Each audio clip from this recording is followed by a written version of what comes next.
Hello and welcome to Dual Citizens. I'm David Ould. And I'm Steve McAlpine. Anything interesting happening today, Steve? Yeah, well, it's our final episode for a while. Our final episode for a while, and possibly the final episode for Anthony Albanese, Prime Minister of Australia, because it's Australian federal election time. Lots to talk about now. Let's get into it.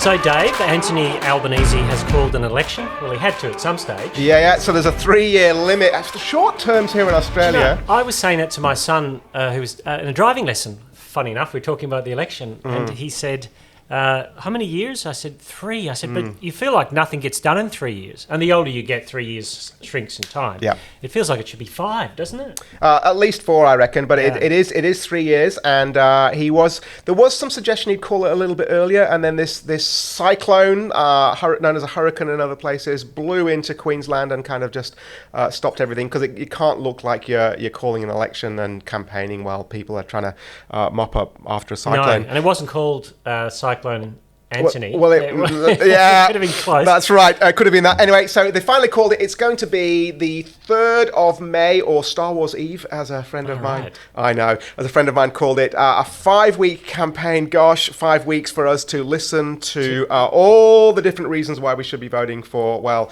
who are people going to vote for? That's the question. I know. It feels like we're going to get Darth Vader or Luke Skywalker. Is that the? It feels. Some might think that way. I suspect it's all rather the middle, or central and middle. Yeah. So what are the key issues? Key issues here in Australia. Key issues. Cost of living's the big thing, right? So the cost of living is an enormous.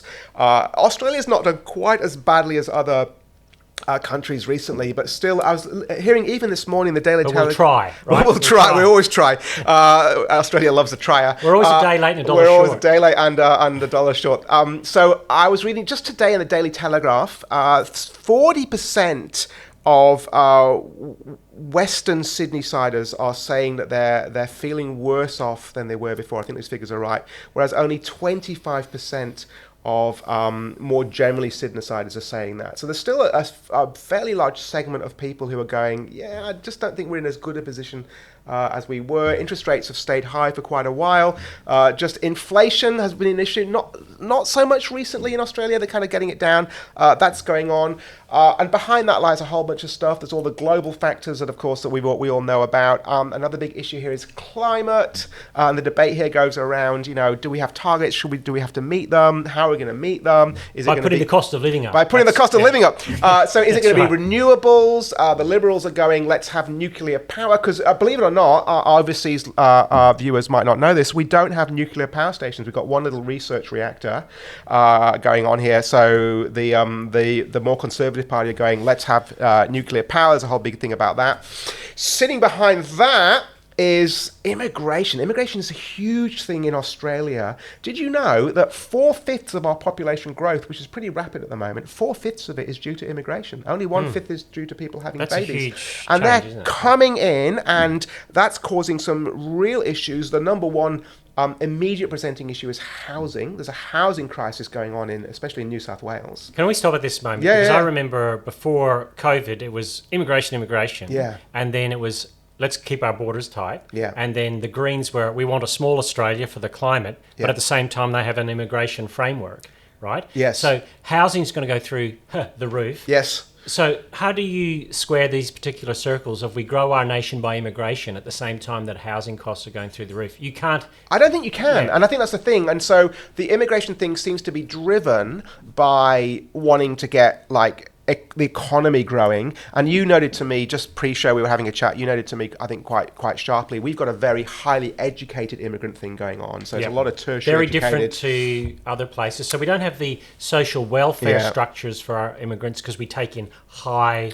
educated migrants? Well, not as many. We still got the complaints going on, and so that's causing pressure on housing. Here's the other thing that's sort of bubbling away underneath, and in the west of Sydney, where I am, you're beginning to hear more and more of. Some of the immigration stuff is bringing with it some real social, cultural issues, and particularly one of the big things that's going on, and we talked about it in a recent episode, is I live amongst immigrants, non-Muslim immigrants from the Middle East, who are all kind of looking around now, going, hang on, we ran away from this stuff, and now it's coming to these shores. That's a slow thing that's bubbling away, and maybe we'll return to it at the end when we talk about how Christians can be involved in these conversations. That's bubbling away there as well. So there's all these things going on. The wash of identity politics is always there as well. Now, let me stop Yeah. there. Is it as big as the United States issue of identity politics? Because I think if people are saying, people will put up with the identity politics issues if they feel they've got a house. But when that pressure happens, they go, that's, you're all concentrating on what pronouns people can use. Yeah. And here I am, can't get a roof over my head. And that breeds resentment. Yeah. With the Christian stuff, Christians have thought about these issues at a level that I think some of the Gen Pop has maybe not, right? But it's not as if Christians are going to see people voted in on the basis of those issues alone, is it? It's not going to happen that way. No, they're not. So it needs it to be pretty extreme for that to bend the electorate. Now, that it did happen, or something like it did happen a number of elections ago in Western Sydney, where a whole bunch of socially conservative, mainly I think Mediterranean and Middle Eastern immigrants, were actually really ticked off with the Labour Party for running the identity politic thing, and they got shellacked. And to be fair, they've learned a lot from that in the west of Sydney. But no, it's never been as extreme here in Australia. I mean, we keep getting the warnings, of course. Yeah. But it's never been as extreme here, because I just don't think we're as polarised a country as we the say United that, States is. but then in New South Wales and Victoria, the conversion therapy issues are going to bleed into churches and Christian schools, and those conversion therapy issues are, you can't back them up by lots of data. Well, let's talk about them in a moment. They're really important. But the bleed is the right language, because they're not biting as immediately and harshly. Yeah.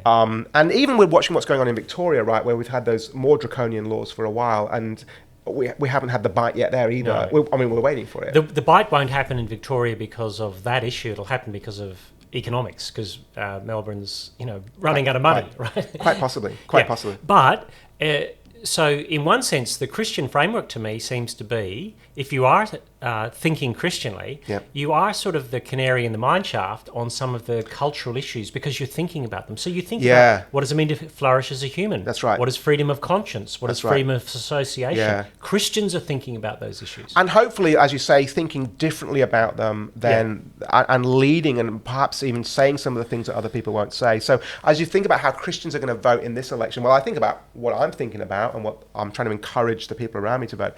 Cost of living, again, is a big issue, but hopefully we're thinking not simply what's going to end up in my back pocket, but how will that affect... What's the good of society? What's the good of society? Here's the interesting thing. A couple of years in a row, there's been a protest at the New South Wales Parliament about abortion issues and laws, and the only Christians who don't turn up are evangelical Protestants. Regularly. And I've been to one of those, or walked past one. I didn't attend, but I just saw Orthodox, Coptic, Catholic in huge numbers. And I think, where are the local evangelical churches? Well, you're looking at one who has in the past attended. Feel the need, and I'm involved in March for Life here in Sydney, and very proud to be that. But you're right. The kind of just the why are we not? Why are we not? Let's talk about it again at the end. I think it's really interesting, isn't it, as we think about what we do and don't get aggravated about. But there are these important issues for us to actually... They need to get on our radar. So there is the cost of living stuff, but I think the number one issue for us actually, and it is for the benefit of society as well, is that whole freedom of religion issue that's still biting away, and the identity politics things pushes into it. And that's just not... It's at a personal level. So again, how free am I to go into my workplace, wear a cross, not wear it purple, just not go with the flow? But also corporately. So again, the new laws on gender change, conversion therapy. Sorry, they've come into at state level. Yeah, at state level they've come in now. And again, that's a corporate thing for Christians as a group. We need to be thinking hard about that. Yeah. So we have some religious exemption on it. We still have if someone wants to. But the vibe's still there, and we just need to be, again, talking about this freedom for people to choose to live their lives differently to what we're told is the mainstream consensus, even if it's not the actual mainstream consensus. And I think we found out in the United States that people voted the ballot box with a different voice to what they'll vote on the phone with a survey. Which then surprises me, Steve, that actually the Liberal Party are not pushing that issue harder. Because I think there could be clear water between them and the Labour Party on it, except that I wonder if there's so many people in the Liberal Party now who are also sold out on this issue as well. Well, yeah, that's part of the issue. And the other thing I think too is that at the Labour Party wedged Peter Dutton on this by saying he was the Timu Trump.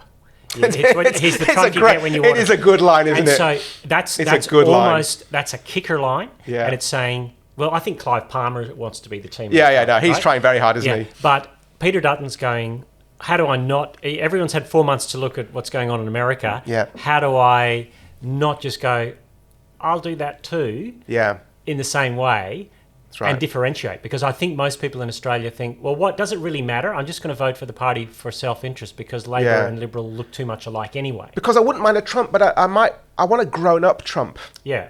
I don't want Peter Dutton to get in and throw the furniture around the room at the same level. Absolutely, but there might be some of that boldness and bravery standing against some of this stuff that we might want a conservative leader. And one of the things too I've thought is that many conservatives are going, and this is happening in the United Kingdom, the Conservative Party is on the nose because it can't differentiate. But to differentiate, you have to be careful not just to differentiate for the sake of it. You've got to have some conviction behind your difference.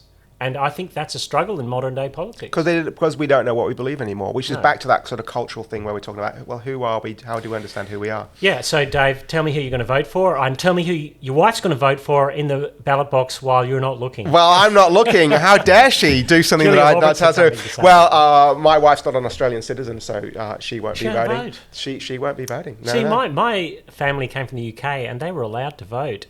And then that was changed. And then so it's... But they forced me to vote, so how am I going to vote? They don't force you to vote, because you just take the fine. That's true. I could do that. It is compulsory, so I will go and... How will I vote? I'll do it like everybody else.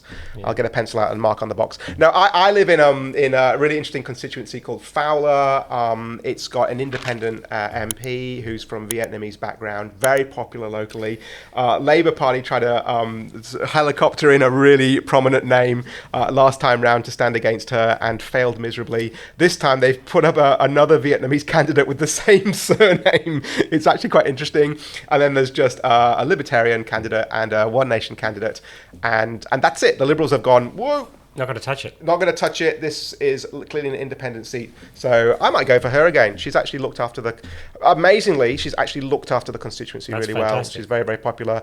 More broadly, I'll be encouraging people to think through these issues much more carefully. So as they say in the trade union movement, vote early, vote often. Vote early, vote often, and talk about these things often as well. Let's move to be thinking about what are the broader issues that are lying behind some of these immediate conversations we're having. So, Steve, in the West, politics is becoming, intense and contested might be good words to use about what's going on recently. Why is it just so hot at the moment? Politically, it feels like everything is dialed up, right? And one of the issues that I noticed, and I'll go back to the Queen's funeral, right? The Queen's funeral was the last great public display that there's a God above politics. The way she put her funeral together and organised it prior to her death was... which is what you should be doing, by the way. Was thumbing her nose at the political powers, because so much of the language and the songs and the readings were about there's a God above. Yeah. This is a Romans 13 issue in one sense, that Romans 13 starts off, just launches in, be subject to the authorities, because there's a God above. Yeah. And in one sense, if you take out the safety net above of God, like a reverse game of Tetris, politics slots into the religious space. Well, it has to, because we still, we discussed this in our thing before with Drea, we all still want meaning. Yes, that's right. Someone's got to provide meaning. And so meaning becomes everything to do with politics. So politics becomes God at that level. And so then what you get is that ultimate meaning resides in politics. Ultimate sin is seen in your opposition, and ultimate salvation is seen in your story. And that's why you get that... That's fascinating. So it actually becomes much, much more important. So the Queen can go, there's a God above, and I serve him ultimately, and I serve him by serving the people. And prime ministers come and prime ministers go, and that's okay, because there's that constant which guiding.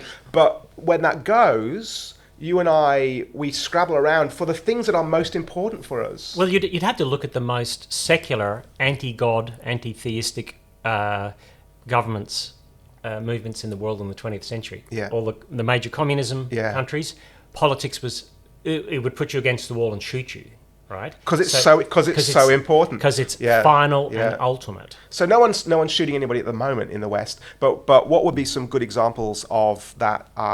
Someone got the rear shot off. Yeah. Well, do you know what? You're right. Yeah. And that is an example of just taking it all way too seriously, isn't it? So what would be some examples of that religious fervour and intensity? Well, I think you see it in how language is used to describe someone who's different to you. Sure. Right? So you go, that person isn't just wrong. Yeah. They're evil. For holding those beliefs. Yeah. That's a saints and sinners aspect. Yeah. It's also seen that politics can actually find a way for us to determine ultimate meaning and what human flourishing is about in a way that politics, I don't think, is designed to do.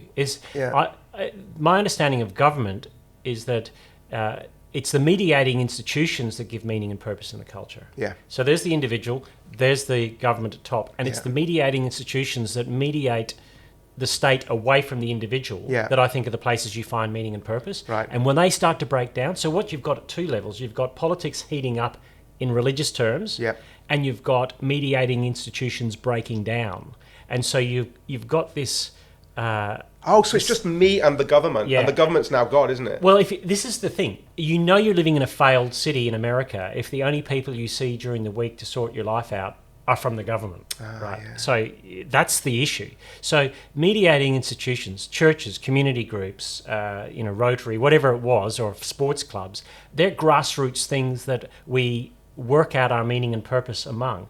But as they fade away, we sort of mediate everything through government at some level. And we look to them, and I think we've made this point before, don't we? I just always thought that the marriage debate here in Australia was just a classic example of that, where now the government's job is to affirm the goodness of a certain type of relationship, whereas previously the government was just basically rubber stamping and putting just some contractual obligations around this thing. And that's but now it becomes the great justifier. Almost, right? Someone said to me, marriage is a pre-government institution, and government then decided to reframe what it meant, and that's taking a role that it doesn't have. But you can only have that view if you've got a Romans 13 understanding. But in those good and bad categories, this is good. Yeah. And I need the government to tell me that, because it's not enough just for me to know. No, because the government's the final arbiter. Yeah. And so if the government says this is a good thing, then it is a good thing, and that's how. So how does the Christian then make sure, as this is happening around them, and so often we just drink the water that we're in and just assume it?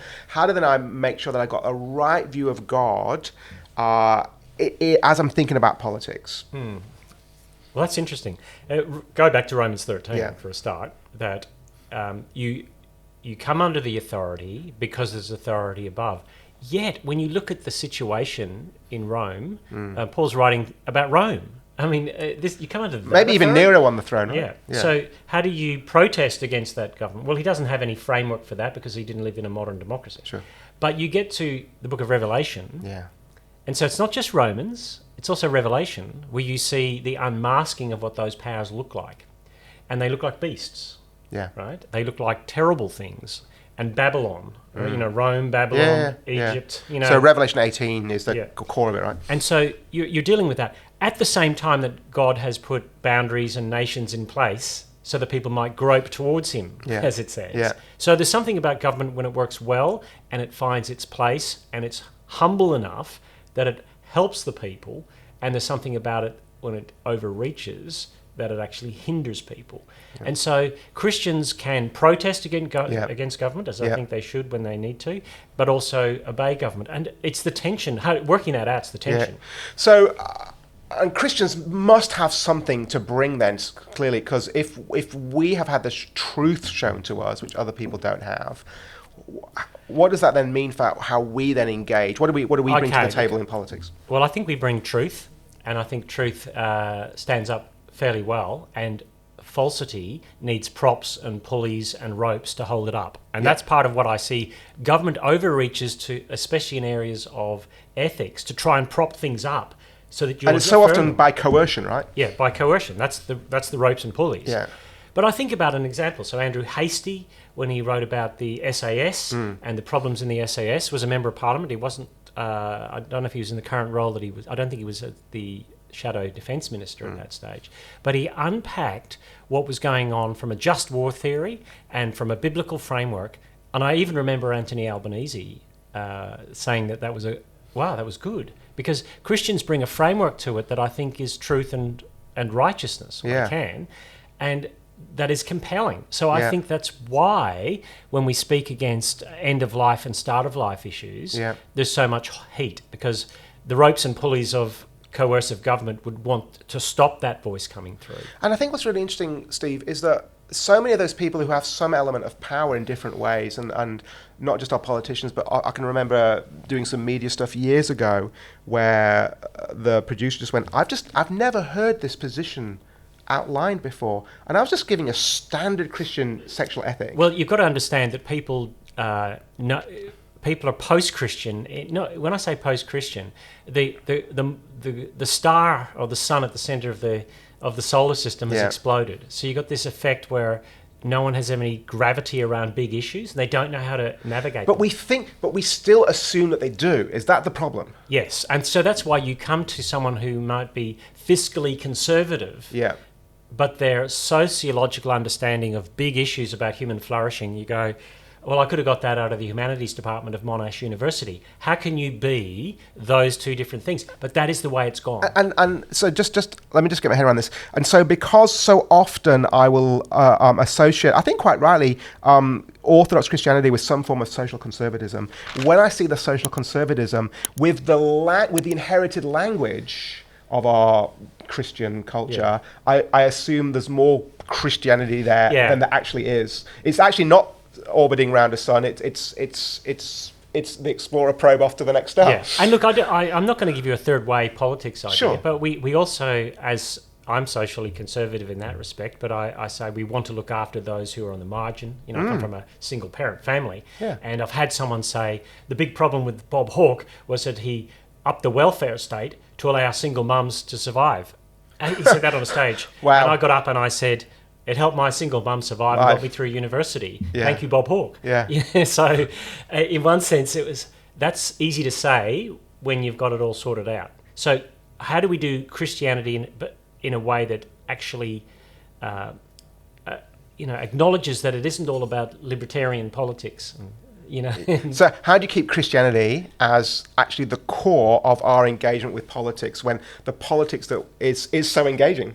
Well, work for truth and righteousness, work for humility as well, and also work for the marginalised, and also those who are victims of what I would say the very progressive culture, who don't realise yet that they're victims of it. Call out the extension of where that progressive framework's going. Well, let's spend some time now maybe just thinking through particularly how we can do that and what the traps might be as we go about it. Great. All right, Steve, so it's our last episode for a while. The election's coming up. If people aren't thinking about politics now, they're not thinking about it at all. What do we want to say to our loyal and maybe even not so loyal viewers and listeners? What are the words we want to say to the brethren? Well, I think we have to take politics seriously, but we don't want to make it that white-hot thing that just slays people. So I hate to say that sounds like, here's a third way, but I'm saying as Christians you have to navigate this very carefully, politically, and not just assume that it'll all work out. I think that's one of the things in the West we've done, because Christianity has so framed the way we navigate life that we just assume everything will just work out. That's not true around most of the world. It's only true of the places that had a Christian framework in their politics that grew into freedom of conscience, freedom of religion, freedom and even then, you can get radically different outcomes, can't you? And setting aside what you think about the choices in the last US federal election, the were so radically different choices is quite apparent. So it does make a difference. Yeah, part of the issue for the United States is voting isn't compulsory. Voting here being compulsory dials things down. And also that America was founded on a very different vision of what a country could be and should be, and Australia. I'm reading a book called Sydney, a biography, and it's a great read. And just watching how Sydney itself started, it feels like there was no grand vision. It felt very were clinging on, and we had to build things as we went along, whereas America was founded upon big vision of where we're going to go, and that's very different. And yet, again, we've talked about this before, we imbibe, we just take it and assume it, and not so much politically to begin with, culturally, and then politics flows into it, and it just becomes the expression of it. So as particularly, I mean, our sphere is kind of the more reformed sphere, obviously, although it's interesting that you and I, we're more conservative than some, and often it's not just the Reformed, it's the sort of the Pentecostal wings sit there as well, very comfortably, and so on. What do we want to say to those guys as they get aggravated? And I would say, don't be too much in despair, and don't be too crowing.